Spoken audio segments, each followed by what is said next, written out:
चंदनपुर नाम का गांव बहुत ही सुंदर था।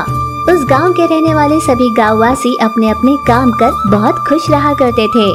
उस गांव में श्याम और शारदा नाम के पति पत्नी रहते थे, जिनकी एक बेटी थी शोभा। शोभा हर रोज स्कूल जाया करती और माता पिता मजदूरी के काम पर। शोभा में भक्ति भाव बहुत ज्यादा थे। वो भगवान कांतारा की परम भक्त थी। वो हर रोज स्कूल जाने से पहले भगवान कांतारा के दर्शन करने मंदिर जाती और उनसे कहती, भगवान जी आप हमें सदा खुश रखना, हमारे इस पूरे गांव को आनंदमयी रखना। हम सभी गांव वाले आपकी ही पूजा करते हैं, हमें हर मुसीबत से दूर रखना। यूँ शोभा हर दिन केवल खुद के लिए नहीं बल्कि अपने परिवार और पूरे गांव के खुशी की कामना करती थी। यूँ ही दिन गुजर रहे थे, पर एक दिन अचानक शोभा की तबीयत खराब होने की वजह से वो स्कूल से घर वापस लौटी। पर घर पर कोई नहीं था जो उसे दवाई देता या उसे सहलाने के लिए उसके पास होता। वो अपने आराध्य भगवान कांतारा का स्मरण करते करते सो गई। तभी भगवान कांतारा प्रकट हुए और अपना हाथ फेर कर शोभा के ज्वर को बिल्कुल कम कर दिया और वहाँ से गायब हो गए। शोभा ने जैसे ही आंखें खोल कर देखा, उसे वहाँ कोई दिखाई नहीं दिया। मैंने किसी का स्पर्श महसूस किया, कितना अपनापन था उसमें। किसने मुझे छुआ होगा? ना जाने किसने मुझे छुआ, पर मुझ में अचानक से ताकत आ गई और मेरा बुखार भी कम हो गया। शोभा मन ही मन बहुत खुश हो रही थी। कुछ देर बाद उसके माता पिता जब घर लौटे तो शोभा ने उन्हें सारी बात बताई। माता पिता ने उसकी बात सुनकर कहा, बेटा हो न हो जरूर भगवान कांतारा की ही लीला होगी, उन्होंने ही तुम्हें ठीक किया होगा। तुम्हारी कही बात सुनकर मुझे बहुत खुशी हुई है। शोभा भी ये सोच सोच कर बहुत खुश हो रही थी। यूं ही दिन बीत रहे थे। एक दिन शोभा गहरी नींद में थी तो उसे ऐसे लगा जैसे भगवान कांतारा आए और जोर से गूंज कर चले गए। शोभा झट से नींद से जागी और चारों ओर देखने लगी, पर उसे भगवान कांतारा कहीं दिखाई नहीं दिए। पिछले 3 दिनों से भगवान कांतारा बार बार मुझे दिखाई दे रहे हैं। लगता है जैसे मुझसे कुछ कहना चाहते हैं। मुझे मंदिर जाकर उन्हीं से पूछकर पता करना होगा। शोभा घर से मंदिर जाने के लिए निकली, पर रास्ते में कांतारा भगवान प्रकट हुए और जोर से चिल्लाए। शोभा ने रुककर पलट कर देखा और हाथ जोड़कर कहा, भगवान जी मुझे आपके दर्शन लाभ करवाने के लिए आपका बहुत आभार। मैं समझ गई कि आप मुझसे कुछ कहना चाहते हो। भगवान जी आपको मुझसे क्या कहना है?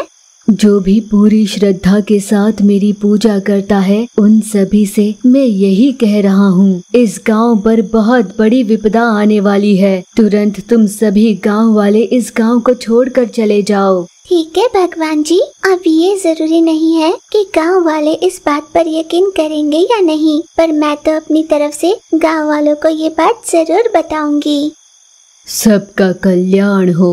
भगवान कांतारा वहाँ से चले गए। अगले दिन शोभा ने अपने माता पिता से वही बात कही। जिन जिन लोगों को भगवान कांतारा ने दर्शन देकर कहा था, वे सभी गांव में इकट्ठा होकर बात करने लगे। उन सभी ने गांव वालों से कहा कि भगवान कांतारा ने उन्हें दर्शन दिए और कहा कि उस गांव पर विपदा आने वाली है। जहां कई गांव वालों ने इस बात पर भरोसा किया, वहीं कई ऐसे भी थे जो उनकी बात सुन हंस पड़े। आए बड़े, भगवान ने इन्हें दर्शन दिए और गांव छोड़ने के लिए कहा। उस बात को अनसुना करने वाले भी बहुत थे। उस गांव को छोड़कर चले जाने वाले भी थे, तो कुछ ऐसे भी थे जो इस बात पर अविश्वास कर वहीं रह रहे थे। कुछ दिन बीते। अचानक उस गांव में भयंकर भूकंप आ गया। सभी गांव वाले अपने घरों के मलबों के नीचे दबकर मदद की गुहार लगाकर छटपटा रहे थे। तब गांव वालों को भगवान कांतारा जी का कहा हुआ सच लगा। तब जाकर गांव वालों ने कहा, भगवान जी हमारी रक्षा करो, मदद करो भगवान जी। यूँ जैसे ही पूरे गांव वालों ने कांतारा भगवान को पुकारा तो वे प्रकट हुए और सभी गांव वालों की जान बचाई। सभी ने भगवान कांतारा की जय जयकार की। भगवान कांतारा की कृपा से गांव वाले सभी सुरक्षित थे। उन्होंने सबको बचा लिया। फिर गांव वाले उस गांव को छोड़ कहीं और चले गए। वहां पहुंचकर उन्होंने गांव वालों को सारी बात बताई। उसी गांव में रहकर सभी ने भगवान कांतारा जी का मंदिर बनाया। सभी गांव वाले पूरे विश्वास और श्रद्धा के साथ भगवान की पूजा करने लगे। भगवान कांतारा, जिन्होंने सभी गांव वालों की जान बचाई थी, गांव वालों के मन में उनके प्रति श्रद्धा और भक्ति बहुत ज्यादा बढ़ गई। सभी नित्य भगवान कांतारा की पूजा करते, जिससे पूरा गांव हमेशा खुशहाली से जीने लगा।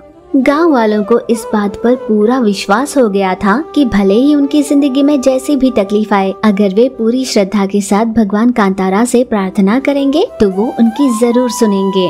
हमेशा सभी गांव वाले सुखी रहने लगे। चित्रकूट नाम के एक गांव में शोभा नाम की एक लड़की रहती थी। वो अपने पिता के साथ उनके चाय के ठेले पर जाया करती और वो हर दिन सबसे पहले एक चाय का कप भगवान कांतारा के लिए ले जाया करती। लगता है आपको ये चाय अच्छी नहीं लगी, है ना? तभी तो आप कभी भी चाय नहीं पीते हो और इसी वजह से हमारे ठेले पर भी कोई नहीं आता। बाबूजी के सर पर बहुत सारा कर्ज है, जिसे लेकर वो बहुत चिंता में होते हैं। बाबूजी को देखती हूँ तो मुझे बहुत डर लगता है। हमारी मदद करो भगवान, हमें इस मुश्किल पड़ाव से उभारो भगवान। शोभा ने प्रार्थना की और वापस अपने ठेले पर लौटी। पिता यूं ही खाली बैठे हुए थे। क्या हुआ बाबूजी, कोई ग्राहक नहीं आया? बेटा, जहाँ इतने बड़े बड़े होटल हो, वहाँ भला कोई ऐसे छोटे से ठेले पर क्यों आएगा? बेटा, मुझे लगता है अभी हमें ये ठेला बंद ही करना होगा, इससे कोई फायदा नहीं हो रहा। नहीं बाबूजी, भगवान कांतारा ने कईयों की मदद की है और मुझे पूरा विश्वास है कि वो हमारी भी मदद करेंगे। ठीक है बेटा। फिर अगले दिन उनके बनाने से पहले ही उनके पतीले में ढेर सारी चाय बनी हुई थी। उनकी समझ में नहीं आ रहा था कि चाय किसने बनाई होगी। अरे, ये चाय किसने बनाई होगी? यूं वे सोच रहे थे कि ग्राहकों का आना शुरू हो गया। अचानक से ठेले पर भीड़ बन गई। सभी को वो चाय देने लगे। उस दिन उनकी बहुत कमाई हो गई। पैसों को देख वे दोनों बहुत खुश हो गए। हो न हो, ये भगवान कांतारा की ही महिमा है बाबूजी, मैं जानती हूँ। हाँ बेटा, मुझे भी ऐसा ही लगता है। पिता ने भी माना। अगली सुबह देखा तो भगवान कांतारा स्वयं वहाँ पर चाय बनाते हुए दिखाई दिए। खिड़की से शोभा ने ये देख लिया था। बाबूजी, जल्दी चलिए ना, देखिए स्वयं भगवान कांतारा हमारी मदद के लिए आए हैं। अपनी किस्मत बदलने के लिए स्वयं कांतारा भगवान चाय बना रहे हैं। सच्चाई जानकर वे दोनों बहुत खुश हो गए। उन दोनों ने भगवान कांतारा से कई मन्नतें मांग ली। देखते ही देखते उनके ठेले की बहुत प्रगति हो गई। उन्होंने अपने टी स्टॉल को भी और भी बढ़ाया। फिर ऐसे में एक दिन शोभा भगवान कांतारा के मंदिर गई। भगवान जी, आपकी की मदद को मैं कभी नहीं भूलूंगी। मेरे पिता तो जिंदगी से ही हारने लगे थे, पर आपकी वजह से उन्हें जीने की फिर से उम्मीद मिली है। आप ही ने मुझे लावारिस बनने से बचा लिया भगवान, बस एक बार अपने दर्शन करवा दो। तब भगवान कांतारा प्रकट हो गए। बेटा, मैंने सिर्फ तुम्हारी सहायता नहीं की है, बल्कि इस विश्वास के साथ की है कि तुम अपनी तरह मेहनत करने वालों की मदद करोगे। दुनिया में ऐसे कई लोग हैं जिन्हें दिन में एक समय का भी भोजन नहीं मिल पाता।